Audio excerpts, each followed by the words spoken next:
Bismillahirrahmanirrahim.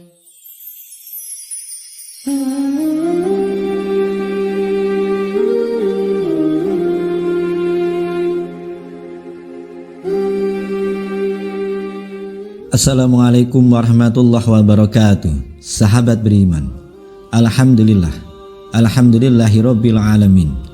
Semoga kita semua dalam perlindungan Allah Subhanahu wa taala. Semoga kita semua selalu diberikan kesehatan, dilapangkan rezekinya, dan diampuni dosa-dosanya. Amin ya rabbal alamin. Saudaraku kaum muslimin wal muslimat rahimahumullah. Dalam kesempatan kali ini kita akan membagikan sebuah kisah seorang gadis desa yang menjalani perjalanan umroh yang tak terlupakan. Namun apa yang dia temui di pelataran Ka'bah adalah lebih dari sekadar ritual keagamaan. Di sana, dia akan menjadi saksi dari peristiwa misterius yang melibatkan seorang ustadz yang muntah darah dan mengeluarkan benda aneh dari mulutnya. Namun sebelum menyimak kisahnya, sempatkanlah walau hanya menulis sholawat kepada Nabi kita tercinta di kolom komentar. Semoga menjadi pemberat timbangan amal baik kita di akhirat kelak. Sebagaimana firman Allah Subhanahu wa taala, Allah dan para malaikat yang bersolawat untuk Nabi. Wahai orang-orang yang beriman, bersolawatlah kamu untuk Nabi dan ucapkanlah salam dengan penuh penghormatan kepadanya. Allahumma sholli ala sayyidina Muhammad wa ala ali sayyidina Muhammad.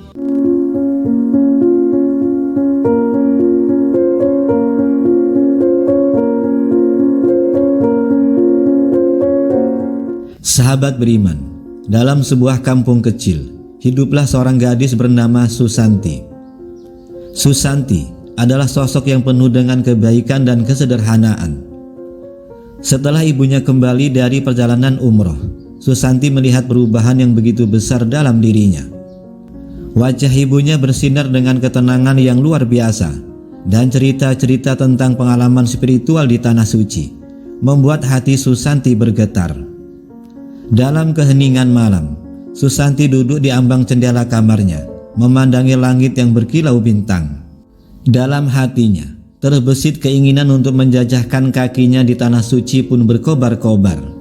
Dia ingin merasakan ketenangan dan keberkahan yang sama yang dirasakan oleh ibunya. Dengan tekad yang bulat, Susanti pun memutuskan untuk menabung dan bermaksud untuk melaksanakan umroh. Namun Susanti sadar bahwa impian tersebut tidak akan terwujud begitu saja. Dia tahu dia harus bekerja keras dan mengumpulkan uang untuk mewujudkan cita-citanya itu. Dia tidak hanya fokus pada pekerjaannya di siang hari, tetapi juga mencari pekerjaan sampingan di malam hari.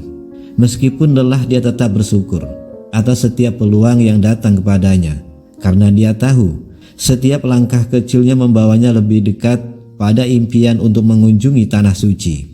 Waktu pun berlalu, meskipun sudah 2 tahun Susanti menabung dengan tekun. Ternyata jumlah uang yang terkumpul masih belum mencukupi untuk membawanya dirinya dan ibunya berangkat umroh bersama-sama. Susanti merasa sedih dan kecewa, namun ibunya datang dengan saran yang menenangkan. "Anakku sayang," kata ibunya dengan lembut. Susanti pun kaget. Tidak biasanya sang ibu memanggilnya seperti itu. Ibunya melanjutkan, "Mungkin ini adalah waktu yang tepat bagimu untuk pergi sendiri. Yang terpenting adalah mencium Hajar Aswad. Pengalaman itu akan memberi ketenangan dan berkah yang luar biasa." Dorongan dari ibunya membuat Susanti mulai membuka diri terhadap ide tersebut. Meskipun awalnya ragu dan cemas, namun dia merasa seperti ada sesuatu kekuatan yang mendorongnya untuk melangkah maju. Dengan hati yang berdebar-debar, Susanti mulai mencari travel yang dapat mengantarnya ke Tanah Suci. Akhirnya, Susanti menemukan sebuah travel yang dulu pernah digunakan oleh ibunya. Meskipun itu travel lama, namun reputasi dan kualitas pelayanan masih terjaga. Tanpa ragu, Susanti mendaftar untuk perjalanan ke Tanah Suci dengan harapan besar bahwa di sana dia akan menemukan kedamaian dan berkah yang selama ini diimpikannya. Sesampainya di Mekah, Susanti merasa seperti menyentuh surga di bumi. Meskipun begitu, semangatnya untuk mencium Hajar Aswad membuatnya tergesa-gesa. Sahabat beriman, tanpa menunda-nunda, dia memulai rangkaian umroh yang telah disiapkan oleh panitia. Namun hatinya gelisah dan berdebar-debar. Saat tiba bagiannya, Susanti menerobos kerumunan dengan tekad yang kuat. Ia mengeluarkan jurus obat nyamuk, yakni gerakan melingkar yang semakin mendekati titik pusat. Setiap kali dia mendekati Hajar Aswad, dia selalu terhalang oleh orang-orang berbadan besar yang berdesakan. Mengingat tubuh Susanti sangat kecil, sehingga orang-orang di kampungnya memanggilnya Cempling, yang artinya cabai rawit. Setiap putaran ia berusaha keras maupun selalu gagal. Terkadang kekecewaan hampir saja merenggut semangatnya. Namun Susanti tidak menyerah begitu saja. Dia tahu bahwa Allah Maha Kuasa dan doa-doa yang tulus akan didengarnya. Dengan hati yang penuh harap, Susanti terus melipir, setidaknya untuk sampai ke Multajam, tempat di mana doa-doa dikabulkan. Di tengah keramaian di Multajam, Susanti menemukan kedamaian. Dia menengadahkan tangan memohon kepada Yang Maha Kuasa dengan suara yang penuh kesungguhan. Dia memohon agar diberi kesempatan untuk mencium Hajar Aswad, salah satu impian terbesarnya dalam perjalanan spiritual ini. Malam turun dengan anggun menghampiri tanah suci, dengan kesejukan dan ketenangan yang mengalir di sepanjang jalanan yang biasanya ramai.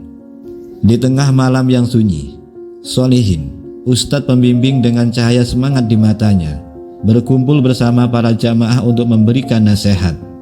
Dalam keheningan malam ini adalah waktu yang tepat untuk mendekatkan diri kepada Allah Subhanahu wa Ta'ala, ujar Ustadz Solihin dengan suara yang lembut namun penuh hikmah.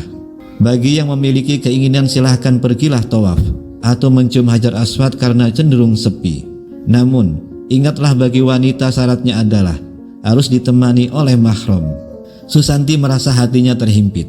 Dia begitu ingin merasakan keberkahan malam itu dengan melakukan tawaf atau mencium Hajar Aswad. Namun ia tidak ada mahram karena berangkat seorang diri. Tanpa ragu dia menyuarakan kegelisahannya kepada Ustadz Solihin. Ustadz Solihin menggelengkan kepala, mencari solusi yang sesuai dengan aturan yang telah ditetapkan.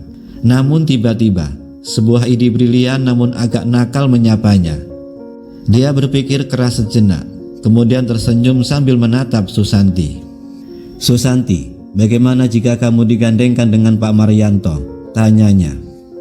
"Kamu bisa berpura-pura menjadi istri keempatnya, seolah-olah kalian sudah terikat mahram. Saya percaya dengan Pak Maryanto, beliau juga sering melakukan ini. Apakah kamu setuju dengan ide ini?" Susanti merasa terkejut namun juga merasa lega. Tanpa berpikir panjang, ia langsung menyetujui ide tersebut. Baginya, kesempatan untuk mendekat kepada Hajar Aswad lebih berharga daripada segala-galanya. Dalam kesempatan malam di pelataran Ka'bah, Susanti, Pak Maryanto, dan ketiga istrinya melantai dengan penuh kesederhanaan. Mereka mengelilingi Ka'bah dalam tawaf yang penuh makna, dengan setiap langkah yang diambil membawa mereka lebih dekat kepada Sang Pencipta. Saat itulah dalam suasana yang sepi, mereka berhasil mencapai tujuan mereka mencium Hajar Aswad. Keberhasilan ini tidak hanya memenuhi hati mereka dengan sukacita, tetapi juga memperkuat ikatan di antara mereka. Susanti merasa bersyukur atas kesempatan yang diberikan kepadanya, dan dia tidak bisa menyembunyikan perasaannya yang penuh rasa terima kasih kepada Pak Maryanto dan ketiga istrinya. Setelah momen sakral itu, Susanti merasa sungkan dan terdorong untuk tidak meninggalkan mereka begitu saja. Dia ingin menunjukkan rasa terima kasihnya, dan tanpa ragu dia mulai berbincang-bincang dengan mereka. Awalnya, suasana sedikit canggung, tetapi seiring berjalannya waktu, percakapan mereka menjadi semakin hangat dan akrab. Ditambah lagi Pak Maryanto adalah sosok yang kalem dan penuh dengan kebijaksanaan. Meskipun memiliki 3 istri, Pak Maryanto tidak pernah menunjukkan perilaku yang nafsuan atau menggoda Susanti. Dia selalu menghormati dan memperlakukan Susanti dengan sopan, sehingga Susanti merasa aman dan nyaman di sekitarnya. Perasaan aman pun menyelimuti Susanti saat dia berada di samping mereka. Dalam momen-momen seperti ini, di tengah-tengah Ka'bah yang suci, hubungan yang terjalin di antara mereka menjadi lebih dari sekadar pertemuan singkat. Mereka menjadi seperti keluarga yang bersatu dalam tujuan yang sama, yakni mencari berkah dan ketenangan di hadapan Allah Subhanahu wa Ta'ala. Ketika kembali ke hotel, suasana antara Susanti dan ketiga istrinya Pak Marianto tetap hangat dan penuh tawa. Mereka saling bercanda dan tertawa lepas, seolah-olah mereka telah menjadi bagian dari keluarga satu sama lain. Melihat keakraban tersebut, Ustadz Solihin tersenyum sumringah. Namun dalam keceriaan tersebut, sebuah komentar canda dari Ustadz membuat suasana berubah. "Wah, udah cocok nih, bisa jadi yang keempat buat Pak Marianto," ucap Ustadz Solihin dengan nada canda. Ucapan tersebut mungkin diucapkan dengan maksud bercanda, namun dampaknya bagi Susanti sangatlah menyakitkan. Dia merasa seperti tertusuk oleh kata-kata tersebut, terutama di hadapan banyak orang. Namun meskipun hatinya terasa sakit, Susanti tidak tega untuk mendoakan keburukan atau menunjukkan kemarahan. Dia merenung sejenak, mencoba mengendalikan emosinya yang bergelora. Meskipun cobaan datang dari arah yang tidak terduga, Susanti memilih untuk tetap menjaga hatinya tetap bersih dan tidak mengeluarkan kata-kata yang bisa menyakiti orang lain. Menjaga kesopanan dan kebaikan hati adalah lebih penting daripada merespon candaan dengan kemarahan atau kebencian, walaupun itu sangat menyakitkan. Meski tersakiti, ia lebih memilih untuk menyimpannya dalam hatinya dan berusaha untuk tetap menjalani perjalanan spiritualnya dengan penuh kedamaian dan kesabaran. Keesokan harinya ketika sedang melakukan tawaf lagi dan hendak mengambil air Zam-Zam, Susanti tiba-tiba melihat kerumunan orang di salah satu sudut pelataran. Hatinya berdegup kencang ketika menyadari bahwa yang sedang terjadi adalah Ustadz Solihin yang sedang muntah darah bercampur benda yang menyerupai silet. Para petugas medis yang berada di sekitar tampak kaget menghadapi situasi yang tidak biasa ini. Ustadz Solihin terus memuntahkan benda aneh tanpa henti, dan kepanikan pun menyelimuti mereka. Dalam kepanikan, Susanti berdoa dalam hati, "Ya Allah, ampunilah dosa Ustadz Solihin." Sahabat beriman, di tengah-tengah hati Susanti mengucapkan doa-doa, tiba-tiba saja benda-benda aneh yang menyerupai silet itu berhenti keluar, seolah-olah dihentikan oleh kekuatan yang tak terlihat. Para petugas medis segera beraksi cepat dan membawa Ustadz Solihin ke tempat yang lebih aman untuk mendapatkan pertolongan medis. Ketika keadaan telah terkendali, Susanti merasa lega namun juga penuh tanda tanya. Dia tidak dapat mengerti apa yang sebenarnya terjadi melihat kejadian itu. Pak Marianto yang menghampiri Susanti dengan ekspresi serius. "Susanti, mungkin ini yang dimaksud oleh pepatah, lidah lebih tajam daripada pedang. Tapi ini justru silet," kata Pak Marianto dengan bijaksana. Susanti terdiam sejenak merenungkan kata-kata Pak Marianto. Dia menyadari bahwa kekuatan kata-kata bisa jauh lebih mematikan daripada pedang atau silet itu sendiri. Kejadian tersebut menjadi pengingat baginya tentang pentingnya berbicara dengan bijaksana dan menjaga hati agar tidak menyakiti orang lain dengan kata-kata. Hampir setahun beliau sejak peristiwa mengejutkan di Tanah Suci, dan kehidupan Susanti terus berjalan dengan penuh keyakinan.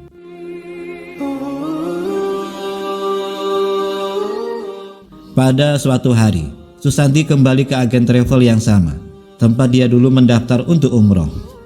Hatinya berdebar-debar, namun kali ini bukan karena rasa takut atau kegelisahan, melainkan karena kebahagiaan dan harapan baru. Ketika memasuki kantor agen travel, Susanti melihat wajah yang familiar Ustadz Solihin, yang sehat dan segar dibanding terakhir kali mereka bertemu, sedang duduk di meja depan. Ustadz Solihin tersenyum menyambutnya, namun ada kerutan halus di keningnya yang menunjukkan rasa ingin tahu. "Susanti, apa kabar? Apa yang bisa saya bantu?" Kali ini tanya Ustadz Solihin dengan ramah. Susanti tidak datang sendiri. Tak berapa lama masuklah Pak Marianto yang baru selesai memarkirkan mobilnya. Mereka datang dengan tujuan yang sama, untuk mendaftar umroh lagi.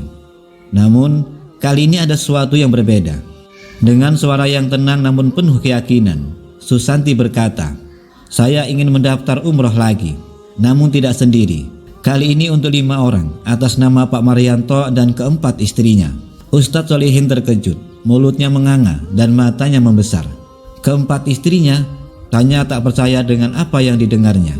Tatapannya bergantian antara Susanti dan Pak Marianto. mencoba memahami situasi dengan senyum lembut namun penuh makna. Susanti mengangguk. Benar Ustadz, sekarang saya menjadi istri keempat Pak Marianto. Ustadz Solihin terdiam sejenak memproses informasi tersebut. Dalam hati ingin berkata kasar atau bercanda lagi, namun kali ini memilih untuk diam agar tidak terkena azab kedua kalinya. Akhirnya sebuah senyuman kecil menghiasi wajah Susanti, menunjukkan bahwa ia memaklumi kebingungan Ustadz Solihin. Tanpa sepatah kata pun dan hanya saling pandang, mereka akhirnya tertawa lepas bersama menyadari betapa misteriusnya jalan kehidupan ini. Sahabat beriman, demikian kisah yang bisa kami bagikan. Kurang lebihnya mohon maaf. Semoga bisa bermanfaat untuk kita semua. Amin ya rabbal alamin. Wallahu a'lam bishawab. Wassalamualaikum warahmatullahi wabarakatuh.